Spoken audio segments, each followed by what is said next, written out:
Hello, and welcome to This Is Us. I'm Becca King-Reed. This week, we're aboard the USS Hornet, as you can see, a World War II aircraft carrier for a special program in honor of Pearl Harbor Remembrance Day. You'll hear a dozen local Pearl Harbor survivors recount how their lives were changed forever on December 7, 1941, when the sea turned to flame, ships were sunk, friends were lost, and this nation was catapulted into World War II. Old men who were once young warriors recall a date which will live in infamy, and it all starts now. This is us. This is us. This is us.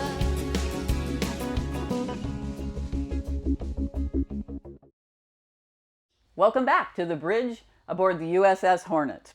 You know, on the topic of destiny, author Douglas Adams said, "I seldom end up where I wanted to go, but I almost always end up where I need to be." John Gregg spoke to some of the few remaining survivors of the attack on Pearl Harbor about how they happened to be in Hawaii on that fateful morning where they were needed.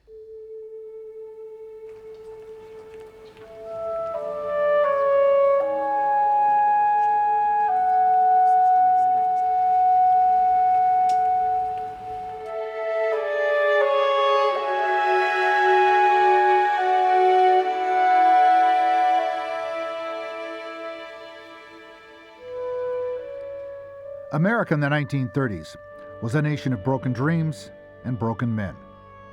Prior to the attack on Pearl Harbor, the United States was still trying to climb out of the Great Depression. The Depression was a worldwide economic calamity that started for this country in September 1929 with the collapse of the stock market and would last throughout the 1930s. It was hard times in America. Well, you grew your food, and gasoline was 13 cents a gallon, and oil was probably about 20 cents, I guess. At 12 years old, I got a paper out, and I made about $8 a month, and I run that until I went to high school. During the Great Depression, unemployment rose to 25% in the U.S. Personal income, life savings, tax revenues, and hopes for the future were shattered. The country was just about broke. Men were out of work, families disintegrated, and the nation was seemingly fractured. There was no jobs for us, just like it is now, only it was more harder then. Then it was really depression. I went to work for WPA, which is the Works Progress Administration. It's one of the jobs that they created by Franklin Delano Roosevelt, who was the president at that time there. But I saw no future in that.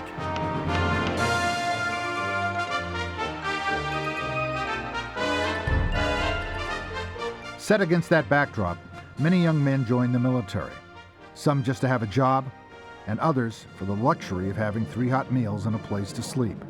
They called it 3 hots and a cot. So I wanted to join the Navy there, and they said, make it a career of it, you go in. I said, that's for me. So I went over to St. Louis and joined the Navy. To make a long story short, they accepted me. And I was in before a full commander in the Navy, raising my right hand and swearing that I was being inducted in the United States Navy. I was about 22 years old already, no work, and I happened to look at a brochure that said Coast Guard had a 3-year enlistment. He said, that's for me. For some like Ben Frana from Iowa, it was a chance to escape the farm and see something of the world. Well, it sounded like an interesting thing, the old thing of join the Navy and see the world.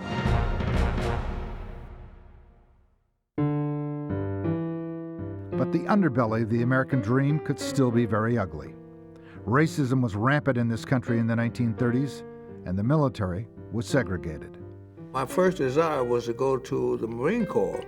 I liked the snappy uniforms those guys had. And when I walked into the door, some big burly sergeant got up there and said, "What the hell you want in here?" I said, "I'd like to join the Marine Corps." He said, "You'll get your ass out of here." You know, that was back in those days. And I said, well, gee, all I want to do is join them. He said, get out before I throw you out. Eventually, 18-year-old Jean Tarrant would join the Navy in 1938. With war clouds on the horizon in Europe and the U.S. starting to draft young men, more and more began to enlist. I joined it because I had to go. I had to go either get drafted by the Army or do what I want to do. So I joined the Navy. I didn't want to be drafted in the Army. I understand they walk for miles and miles and miles, and that didn't appeal to me. I thought it'd be a lot easier to ride a ship. Until I saw some ships that got blown out of the water, then I thought better about the Army, but it was too late.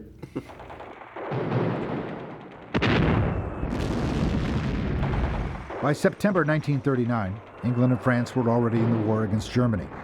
For Americans living in Canada, there was a great deal of pressure to join the military. And around 39, everybody up there was already in the service.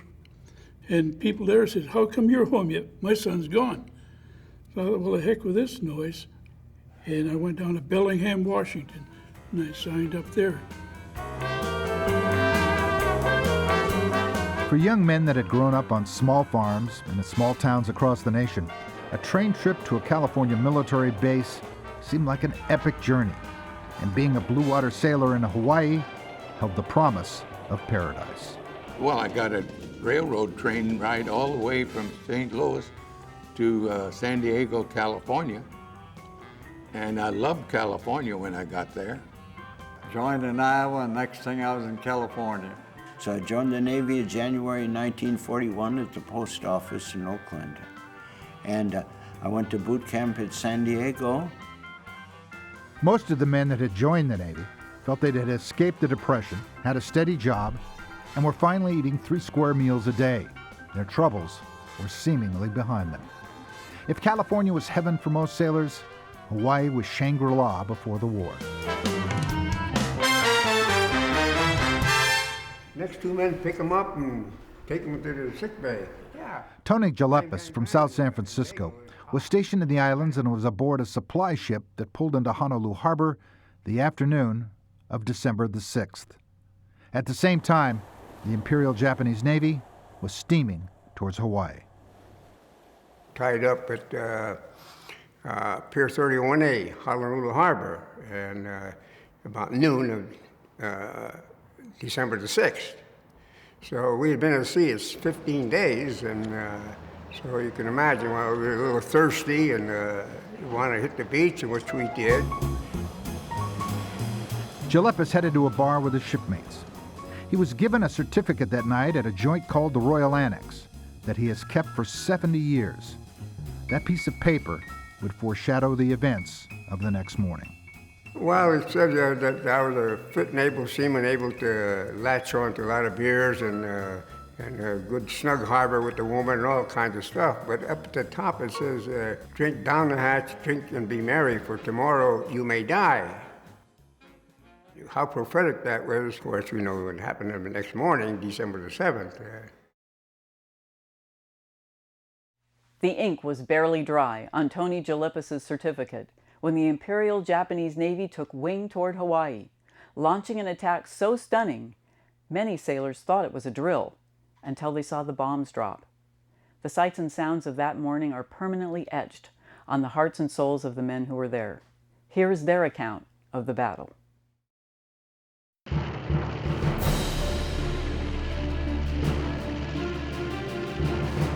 On the morning of December 7, 1941, the Japanese Armada was 200 miles north of Hawaii. The Naval Task Force, spearheaded by 6 Japanese aircraft carriers, launched 353 planes in 2 waves. Their mission was to destroy American military installations and aircraft on the ground throughout the islands. But the main prize was the American Navy and the battleships that lay at anchor at Pearl Harbor. The attack began at 7:48 a.m.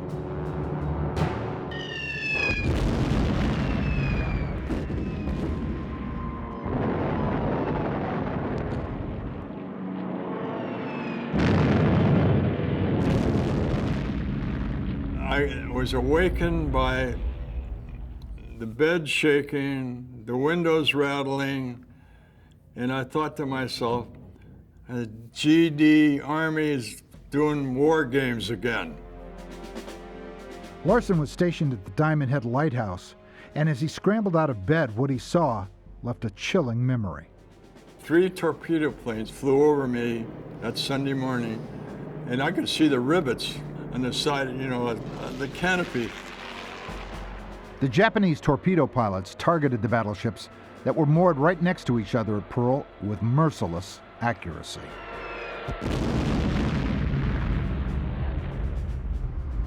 Around 8 o'clock, I heard this noise, and then the general quarters sounded, man your battle stations. John Rauschkolb was enjoying a cup of coffee aboard the bridge of the West Virginia when he happened to glance off the port side of his ship. I could see a Japanese plane headed for my ship. I felt 6 torpedoes hit the port side of my ship. The U.S. Navy said 7, the Japanese said 9, and 2 bombs. And that big bomb that sank the Arizona, they had one of those specially designed for each battleship in the harbor. The one that hit the West Virginia came down pretty close to me on the starboard side. Went down 3 decks and didn't explode, just sat there. But the one that hit the Arizona hit the forward magazine, and it blew up that whole magazine, and that's what destroyed the ship.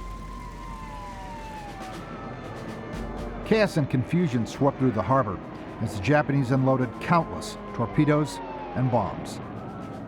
I was getting ready to go ashore when the first torpedo slammed into our port side, aerial torpedoes they were, and within seconds the second one hit us, and then the ship began to list a bit, but we knew that the prime idea was to get out of there in a hurry. Despite talk of war for months, there was almost a sense of disbelief when the Japanese finally did attack. I spotted those planes, but I didn't know they were Japanese. They were just peppering the hell out of the water on the bay, and I said, man, what a good mock battle.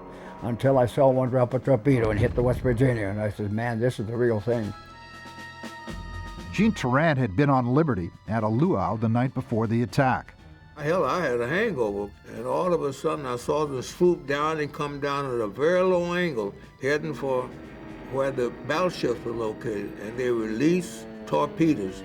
And I saw the Arizona take about 3 of them and start sinking. I said, oh, hell, we got a war going on. Mickey Gandich was getting ready to play the Arizona in a fleet championship football game. He was in his uniform when the call came to man your battle stations, and he climbed topside to the crow's nest as a lookout. Planes coming in, just like a nightmare. Buildings burning, ships rolling over.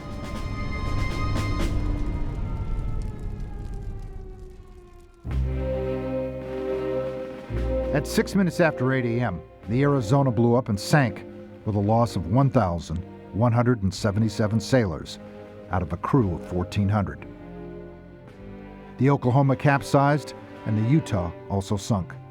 Trapped below decks, men scrambled to get topside. Went up to the main deck, and we were being heavily strafed. By the time we got to the main deck, we knew we were under attack. The bullets from the strafing were ricocheting around quite a bit. The California and the Nevada sunk. The Maryland and the Tennessee were heavily damaged. The second wave of Japanese planes destroyed most of the American planes on the ground. Aboard the USS West Virginia, the command, "All hands abandon ship," was given. There were a lot of sailors lying on deck, unconscious.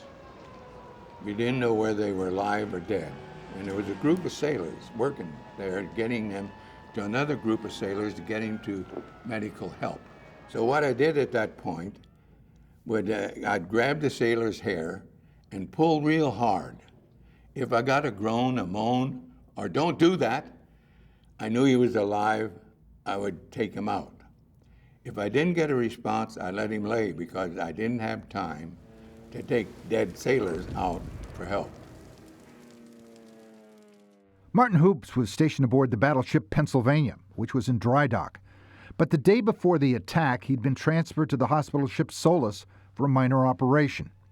That morning, the patients aboard the Solus were pressed into duty to help the men that had been wounded in the attack on Pearl. What they did immediately is taking all the patients that they operated on out of their beds and put them with the crews. The small boats were out picking up people in the water that were burnt. Some of their arms were blown off, and all bad things happened to them, and they were bringing them aboard all the time. 90 minutes after the attack began, it was over. The American fleet had just about been destroyed. A number of men were still struggling to stay alive and get off of sinking, flaming coffins. Most men were stunned and still in shock. Some sailors counted their blessings. Tony Jalepis, the tough kid from South San Francisco, was counting other things. I had $120 on the books, and that's 2 months' wages, you know, and I was thinking about everything else. What's going to happen? I was saving it for Christmas to send home. And I was wondering what the hell is going to happen to my $120. So, I mean, you think crazy things, you know, but you don't tell that to the crew. Of course, you're all together and doing what you can, and that was it. There were 3,700 casualties that morning, but the Japanese weren't done yet. Later that day, American ships were attacked on the Pacific, and Japanese planes bombed Malaya, Hong Kong, the Philippines, Guam, Midway Island, and Wake Island. It was a terrible, devastating morning. But despite the casualties and the carnage, Lady Luck smiled on a few sailors. John Gregg has the tale of how they lived to tell the story.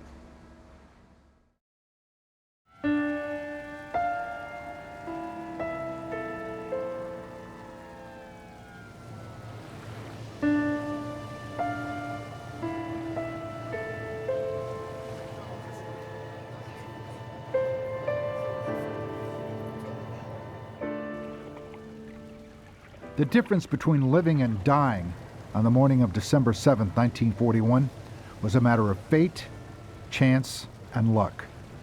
One sailor aboard the sinking West Virginia dove into the oil-coated water that was on fire. Several days later, his obituary appeared in his hometown newspaper. He still carries that obituary with him 70 years later. For some men on that fateful morning, it simply wasn't their time. I went to abandoned ship. I was strafed by Japanese Zero.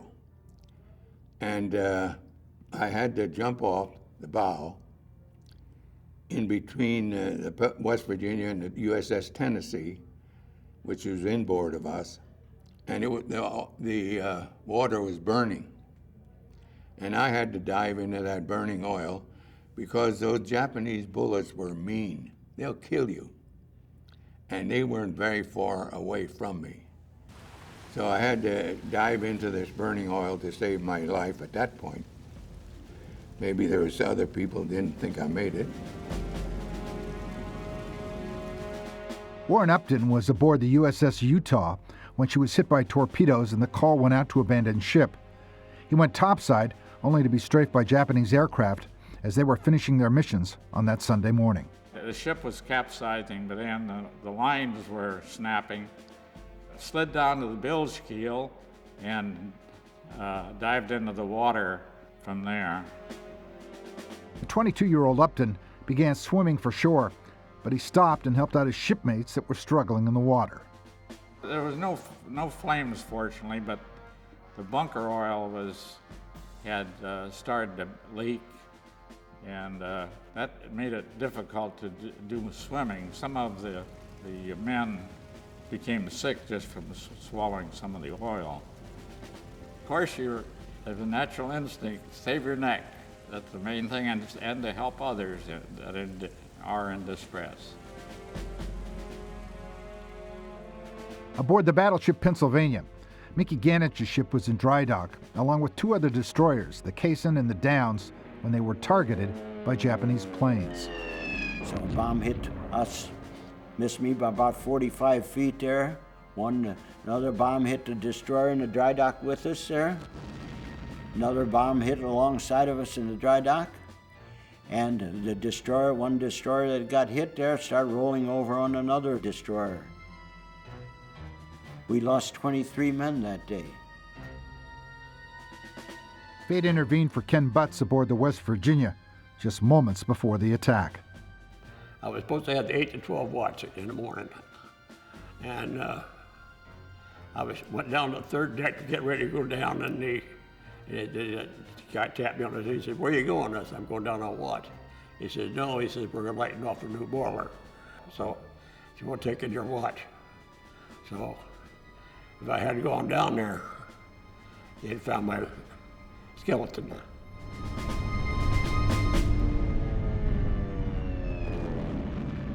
As torpedoes ripped into the West Virginia and explosions continued to ring out, Butts was trapped below for 30 minutes before he made it topside.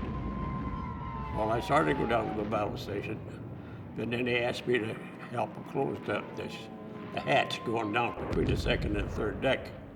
Well, I helped them, but the hatch was warped and kind of being torpedoed, so we couldn't close it. Then they abandoned ship before anything else would happen. Then I worked myself up to the main deck. By the time he made it topside, other ships were exploding, and Butts was running out of time and choices. And Arizona blew. Man, it was hot. I never got so hot and fast in my life. So I jumped down in the water. There was oil on the water. And I think the Tennessee turned their screws over a little bit to wash the oil away. And so I swam around the Tennessee over on Ford Island. Ken Butts wasn't the only one headed for the safety of Ford Island. John Rauschkolb was right behind him. Amazingly, after completing a swim, Rauschkolb reported to a work detail and he went back aboard his ship to try to put out the fire on board. As I reported in over there, my fellow sailor, Jack Casperson, reported at the same time. I don't know where he'd been. He didn't know where I'd been. Personally, it didn't give a damn anyway. But the repair party said, yes, go up amidships and put that fire out. Yes, sir. So, Jack, here's what we're going to do. I'll go in with my hose, and you spray your hose on me. I'll come out, you go in, and I'll spray my hose on you. And that's the procedure we used, and we put that fire out. Nobody showed up to relieve us, and it was hot. It was so damn hot, all I had was skivvies on, and they were just about shredded from the heat. Rauschkolb's shipmates were convinced that he'd been killed when he first dove into the water, and his death was reported in his hometown newspaper. The Navy reports you missing in action. They add a paragraph that says, when we find the body, we'll ship it home to you. So the indication is that you're dead. But the newspapers had the headline and over the radio that John Rauschkolb was killed in action at Pearl Harbor on December the 7th, 1941. And that article went on that I was the first casualty of World War II in that area of Belleville, Illinois. It would take almost 4 more years for the United States to fight their way back across the Pacific. The end of the war wasn't officially over until the Japanese finally surrendered aboard the USS Missouri on Tokyo Bay on September 2nd, 1945. Let us pray that peace be now restored to the world, and that God will preserve it always. These proceedings are closed.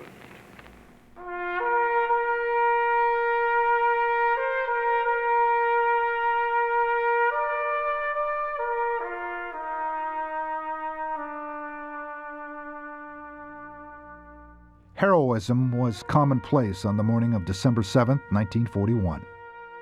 Men did what they could to save their buddies and their ships. Each year, there are fewer and fewer Pearl Harbor survivors to tell their tale. However, their stories about courage and sacrifice remain much like the men themselves, timeless.